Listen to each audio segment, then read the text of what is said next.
Assalamualaikum guys. Kali ini Mimin akan bahas film serial Netflix tentang masa depan. Oke, film seri ini berjudul Altered Carbon Season 1 tahun 2018. Serial ini terdiri atas 2 season guys. Kali ini Mimin akan bahas yang season 1 dulu, oke? Film ini menceritakan tentang kemajuan teknologi di masa depan, yang mana teknologi ini sendiri adalah impian para umat manusia. Teknologi ini dapat membuat manusia menjadi abadi.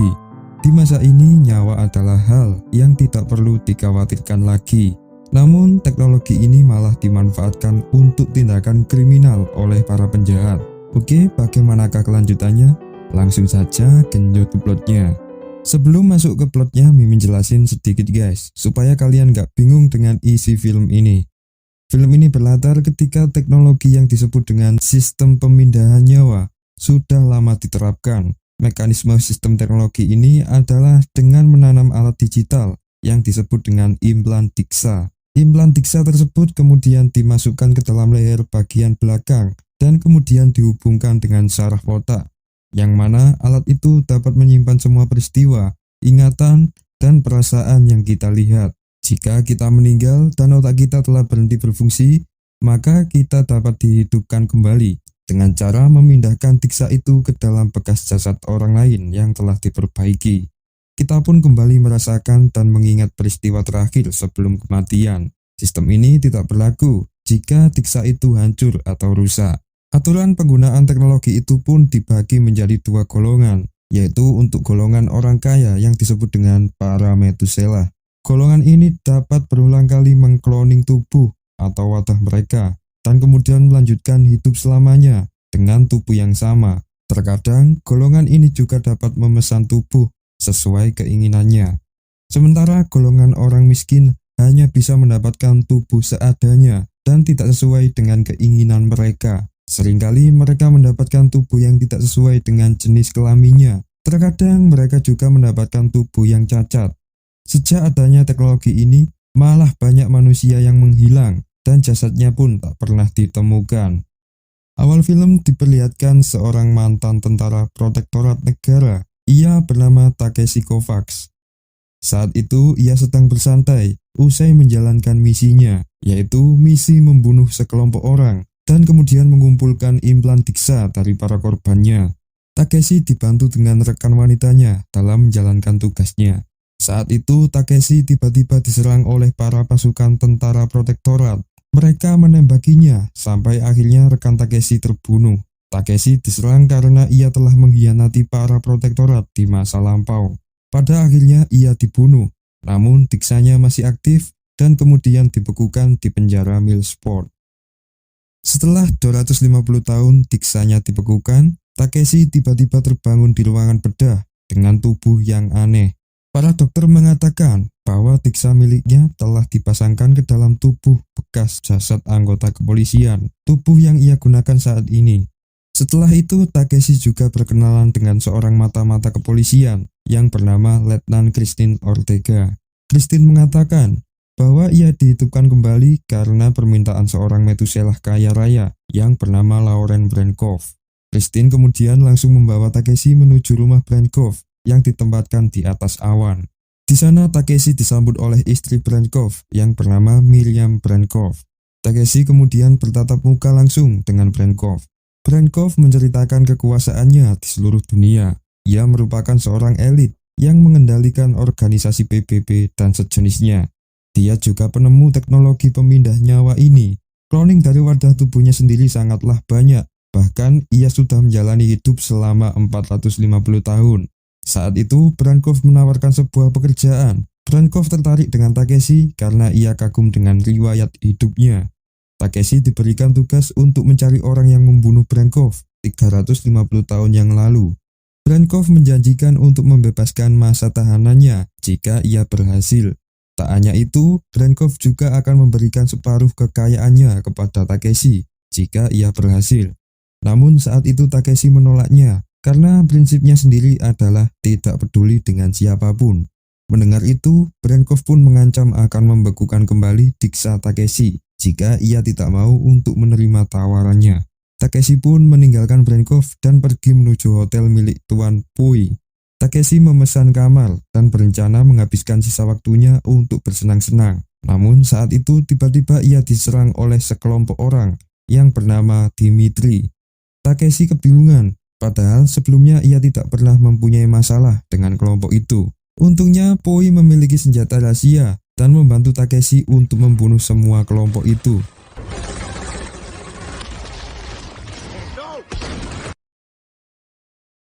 Beberapa saat kemudian, para polisi pun datang menyelidikinya. Di sana juga ada Christine, yang saat itu mengingatkan Takeshi bahwa ia akan dibekukan. Namun Takeshi tak menghiraukannya dan kemudian pergi menyendiri. Takeshi pergi ke tempat sepi dan berniat untuk menghancurkan diksanya sendiri. Namun saat itu ia terbayang dengan mendiang kekasihnya. Ia teringat dengan pesan dari istrinya, yang akhirnya membuat Takeshi termotivasi untuk menerima tawaran Brenkov. Esoknya, Takeshi tiba-tiba terbangun di hotel milik Pui. Saat itu ia dijemput oleh pengacara Brenkov yang bernama Nyonya Oumou. Setelah itu, Takeshi diantar menuju sebuah perusahaan cloning tubuh yang bernama Psychasek. Di sana ia juga bertemu dengan Brenkov yang sedang memperbaharui tubuhnya. Brenkov kemudian bercerita soal kasusnya ini. Ia merasa bahwa dirinya mati dibunuh saat itu. Namun ingatan di diksanya memperlihatkan bahwa dirinya mati bunuh diri. Brenkov tidak percaya dengan ingatannya sendiri. Ia merasa bahwa ada orang yang memanipulasi data ingatannya itu. Di sisi lain, Christine mulai memata-matai kegiatan Takeshi. Sebelumnya, Christine tidak menyukai Brenkov karena pekerjaan gelapnya. Ia memata-matainya karena khawatir dengan nyawa Takeshi. Di sisi lain juga, Takeshi mulai mengumpulkan data semua orang yang melakukan ancaman terhadap Brenkov. Di sana ia dibantu oleh Pui. Ternyata terdapat jutaan ancaman terhadap Brenkov. Hal itu wajar, karena Brenkov sendiri adalah orang yang paling berpengaruh di dunia. Saat itu Takeshi curiga dengan sebuah video ancaman yang berbeda dengan yang lain. Ia langsung bergerak dan menyuruh Pui untuk melacak video itu. Takeshi langsung pergi menuju rumah seorang marinir yang bernama Eli. Di sana Eli sempat melawan, namun pada akhirnya ia mengakui bahwa memang benar dirinya yang membuat video ancaman itu. Eli dendam terhadap Brenkov karena anaknya yang bernama Lizzie telah diperkosa dan kemudian tubuhnya dipukuli sampai hancur. Di sana Takeshi juga menemukan diksa milik Lizzie dan kemudian mencoba memasuki diksa itu melalui program VR. Di dalam VR, ia melihat peristiwa terakhir sebelum Lizzie meninggal. Ia melihat bahwa Lizzie mengalami trauma sebelum ia meninggal. Jikapun Lizzie dihidupkan kembali, ia akan terbangun dengan kondisi trauma. Bisa saja ia menjadi gila. Itulah alasan mengapa Eli tidak menghidupkan kembali anaknya. Malam harinya, Takeshi pergi ke tempat diskotik yang ia lihat di diksa Lizzie saat itu. Ia ingin mencari kebenaran soal omongan Eli yang telah menuduh Brenkov melakukan pembunuhan terhadap anaknya. Takeshi kemudian pergi ke sana menemui penari erotis yang bernama Alice yang merupakan teman Lizzie. Di sana Takeshi mengaku sebagai Ava Elliot yang merupakan ibu dari Lizzie agar Alice mau bercerita. Alice mengakui bahwa akhir-akhir ini Lizzie dipaksa bekerja sebagai penari erotis. Lizzie juga mempunyai langganan seorang Methuselah. Namun ia tidak tahu persis siapa orang itu. Setelah interogasi, Takeshi tiba-tiba ditangkap oleh pihak kepolisian. Ternyata yang menangkap dirinya adalah Christine. Di sana Christine kembali mengingatkan bahwa Brenkov adalah orang yang berbahaya. Christine tidak menyukainya karena banyak polisi yang dibayar untuk menutupi bisnis gelapnya.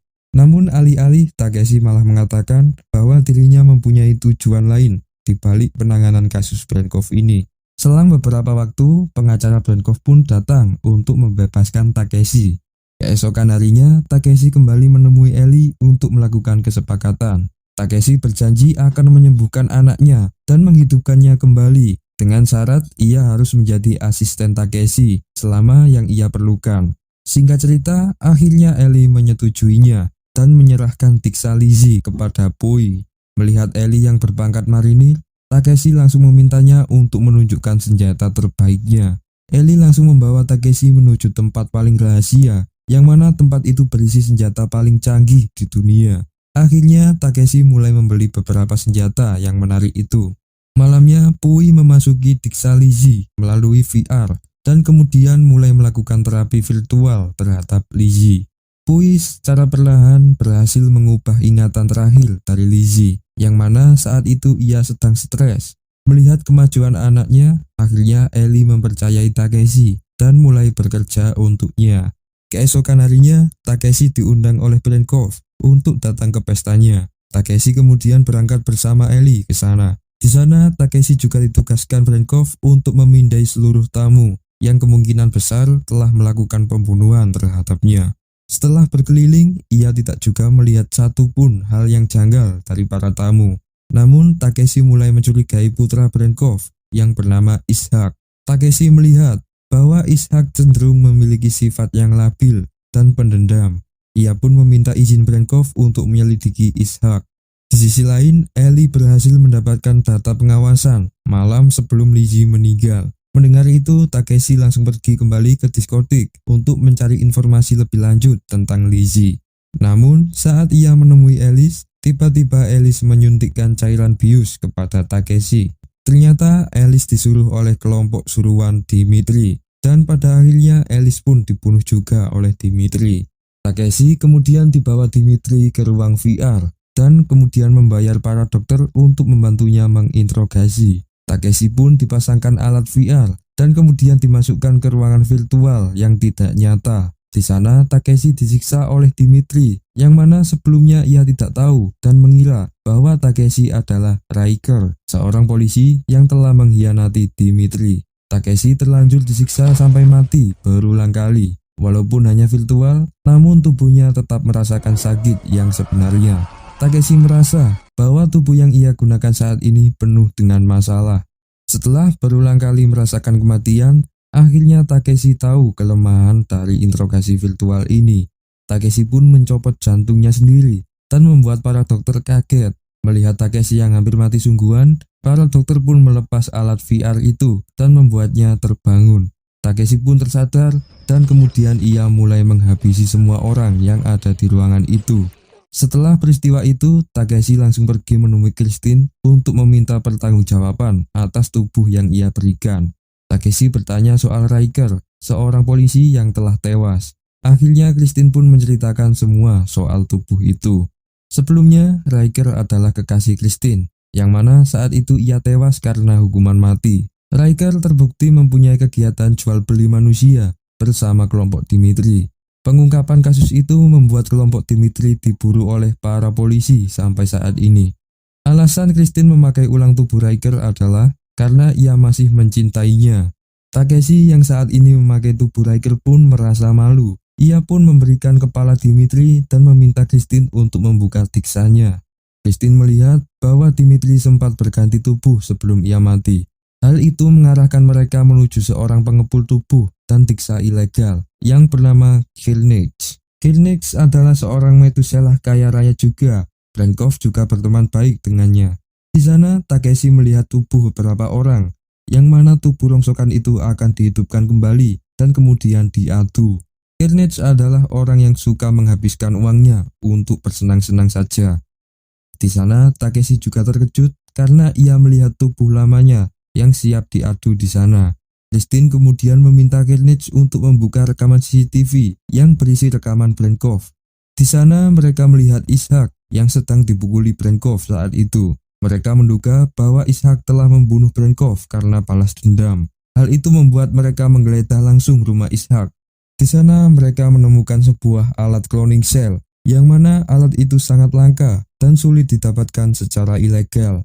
Mereka juga menemukan kloningan tubuh Brenkov yang diduga digunakan Ishak untuk mencari uang melalui tokoh-tokoh penting. Akhirnya Christine langsung menyegel rumah Ishak dan menyita semua properti itu.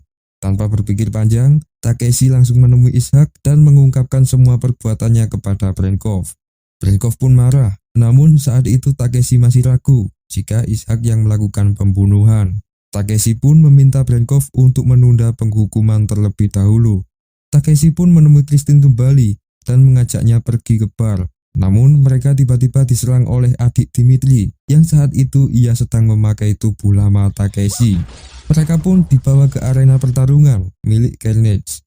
Di sana adik Dimitri ingin membalas dendam atas kematian kakaknya dengan bekerja sama dengan Carnage.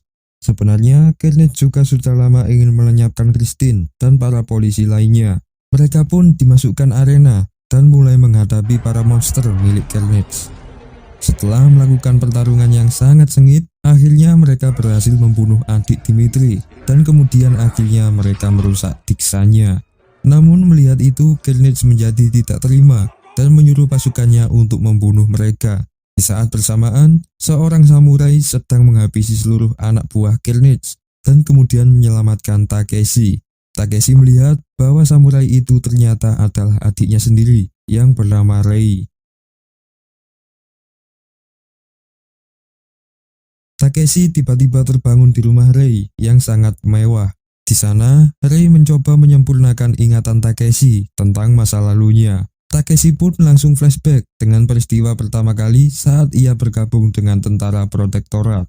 Saat itu ia sedang melakukan misi penangkapan terhadap salah satu bos Yakuza yang meresahkan kota. Para tentara, termasuk Takeshi, kemudian menggerebek tempat Yakuza itu. Di tengah misi, Takeshi tiba-tiba melihat seorang wanita dari Yakuza yang ternyata adalah adiknya sendiri. Merasa adiknya akan terbunuh, Takeshi pun menembaki temannya sendiri. Bersamaan dengan itu, adiknya juga membunuh bosnya sendiri. Mereka pun memutuskan untuk menghabisi kedua kubu tentara itu dan sepakat untuk pergi. Merasa menjadi buronan, mereka pun mengasingkan diri ke hutan. Namun di saat malam hari, mereka tiba-tiba dikepung oleh para tentara Envoys dan akhirnya ditangkap. Keesokannya, Takeshi terbangun dengan kondisi terborgol. Ia diberi tawaran oleh seorang pemimpin Envoys yang bernama Quill Chris. Karena kondisi Takeshi yang sedang menjadi buronan, akhirnya ia menerima tawaran Quill Chris dan bergabung dengan pasukannya. Di sana mereka diajarkan untuk memberontak. Tujuan mereka adalah untuk mengajukan rancangan Undang-Undang 635 yang berisi tentang kebebasan penggugatan korban pembunuhan terhadap pembunuhnya, yang mana sejak adanya teknologi ini, pembunuhan sangat sering terjadi dan tidak ada hukum yang berlaku. Suatu saat, Takeshi jatuh cinta dengan Quill Chris dan berniat untuk menikahinya. Namun, diksa teman-teman mereka tiba-tiba diserang oleh malware yang disebut dengan virus Rowling. Virus itu mengacak-ngacak data diksa mereka dan membuat mereka saling membunuh. Akhirnya semua pasukan Envoys pun musnah. Takeshi pun dikepung oleh para tentara protektorat, namun ia berhasil selamat. Di sisi lain, Quill Chris dan Rei berhasil naik pesawat.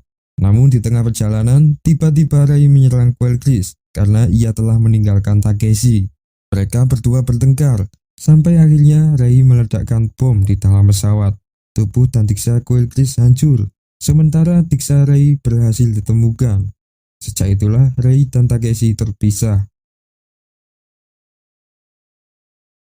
Rei juga menyuruh Takeshi untuk menjauhi Brenkov dan Christine, karena ia tidak ingin Takeshi celaka. Takeshi pun juga kecewa karena Rei telah tega membunuh Quill Chris, kekasihnya. Di sana Takeshi juga melihat beberapa tubuh yang pernah ia lihat. Ternyata Rei lah yang memperkerjakan mereka. Di sana Rei mengancam akan membunuh orang-orang di sekitarnya jika Takeshi tidak menutup kasus Brenkov itu. Akhirnya Takeshi pun meminta diksa dari Ava Elliot yang merupakan istri dari Ellie dan memasangnya dalam tubuh seadanya. Akhirnya Ellie berhasil bertemu dengan istrinya kembali yang telah sekian lama dibekukan oleh anak buah Rei. Di sisi lain, mereka melihat perkembangan dari Lizzie, anaknya, yang tiba-tiba berubah menjadi perempuan penuh dengan skill pembunuh. Beberapa hari ke depan, Lizzie sudah siap untuk dihidupkan kembali.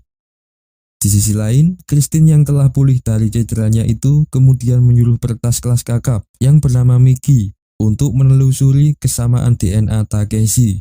Miki menemukan bahwa ada tubuh yang memiliki DNA yang sama, yang sekarang sedang disimpan di besi kasek. Christine langsung menyuap beberapa penjaga untuk memasuki brankas itu. Namun ternyata ia sendiri telah memasuki jebakan dari Rei. Di hotel milik Pui, Rei menggunakan tubuh Christine untuk membujuk Takeshi. Namun Takeshi tahu dan kemudian ia mengancam Rei jika terjadi apa-apa dengan diksa Christine. Rei pun mengancam akan membunuh keluarga Christine. Takeshi pun langsung mulai membuat rencana untuk segera menghentikan kasus Brenkoff ini sebelum semuanya terbunuh oleh Rei. Miki pun tiba-tiba bergabung dengan Takeshi karena ia khawatir tentang keberadaan Christine. Akhirnya kerja kelompok pun dimulai. Takeshi memutuskan untuk menuduh pengacara Brenkoff. Takeshi kemudian menunjukkan bukti yang telah dimanipulasi. Akhirnya Brenkoff percaya bahwa pengacaranya sendirilah yang membunuhnya. Brenkoff pun memenuhi janjinya dan memberikan kebebasan serta kekayaan terhadap Takeshi. Di sisi lain, semua keluarga Christine pun dibunuh oleh anak buah Rain. Melihat itu, Takeshi langsung menemui Rain. Sebenarnya Rain tidak ingin kehilangan kakaknya lagi. Rain berniat mengajak Takeshi untuk bergabung dengannya. Namun Takeshi lebih memilih Christine karena ia terlanjur mencintainya. Mendengar itu, Rei pun langsung memutuskan untuk bertindak lebih kejam lagi. Dengan kekayaan yang melimpah, Takeshi langsung membeli alat cloning cell secara ilegal dan kemudian menggandakan tubuhnya sendiri. Takeshi bersama kelompoknya pun berniat untuk melacak markas Rain, tempat Christine dibekukan. Miki pun meretas keamanan dan menemukan bahwa markas Rain sebenarnya menyatu dengan sebuah hotel elit di atas awan. Selama ini Rain telah menjalankan bisnis jual beli tubuh dan diksa ilegal. Ia juga membuat sebuah tubuh dari bahan sintetis, yang mana boneka itu akan diisi dengan diksa semua korban yang telah dibunuh. Rain kemudian memprogram diksa itu dengan ingatan seks saja. Boneka itulah yang digunakan para orang kaya untuk melampiaskan nafsunya. Menemukan markas Rain, Ellie dan Takeshi pun datang ke sana. Ellie memakai identitas seorang jenderal agar ia bisa memasukinya. Di sisi lain, Takeshi langsung mencari ruangan markas Rain itu dengan bantuan navigasi Miki dari jarak jauh. Akhirnya Takeshi dan Ellie berhasil mengepung Rei. Di sana Takeshi juga melihat Christine yang sedang dibekukan. Namun tiba-tiba anak buah Rei datang dan rencana mereka akhirnya gagal. Anak buah Rei pun melacak Pui, Eva, dan Miki. Mereka berhasil meretas tubuh virtual yang membangun Pui dan mulai menghancurkannya. Melihat dirinya akan mati, Pui langsung memanggil Lizzie dan kemudian mentransmisikan ingatan diksanya menuju markas Rei. Pui akhirnya mati dan Miki juga tertembak. Eva yang masih selamat itu pun dibawa anak buah Rei ke markas. Di sana, Rei memberikan pistol kepada Takeshi dan menyuruhnya untuk melenyapkan salah satu rekannya itu. Namun, Takeshi malah memilih untuk akan menembakkan dirinya sendiri. Di saat bersamaan, Lizzie datang dengan tubuh barunya. Lizzie langsung menyerang Rei dan menyelamatkan kedua orang tuanya. Takeshi dan Rei pun akhirnya berduel, sampai akhirnya mereka berdua sebanding. Rei pun akhirnya mengakui bahwa dirinya lah dalang dibalik kematian Brenkoff. Rain menyuruh istri Brenkoff untuk memberikan obat perangsang kepada Brenkoff. Brenkoff yang sebelumnya mengontrol aturan PBB berubah menjadi orang yang gila genjot. Hal itu membuat citra buruk bagi Brenkoff dan pada akhirnya ia menembak diksanya sendiri. Untungnya Brenkoff mempunyai salinan diksa, namun ingatan diksanya itu tidak sempurna. Rain melakukan hal itu karena ia ingin menghentikan pengesahan rancangan Undang-Undang 653 yang mengatur tentang pembunuhan. Mendengar itu, Takeshi pun akhirnya menembak Rain. Dan di saat bersamaan, semua telah selamat. Hotel gelap itu kemudian dijatuhkan dan semua misteri soal orang hilang di kota pun terungkap. Takeshi pun menemui Brenkoff dan mengatakan apa adanya. Pengacara yang telah ia tuduh itu kemudian dibebaskan dan istri Brenkoff telah dinyatakan bersalah karena ia telah bekerja sama dengan Rei dan ia juga penyebab Brenkoff melakukan bunuh diri. Akhirnya film ditutup dengan terungkapnya perdagangan manusia dan rancangan Undang-Undang 653 itu akhirnya disahkan. Semua polisi korup dan para penjahat di sana pun akhirnya ditangkap.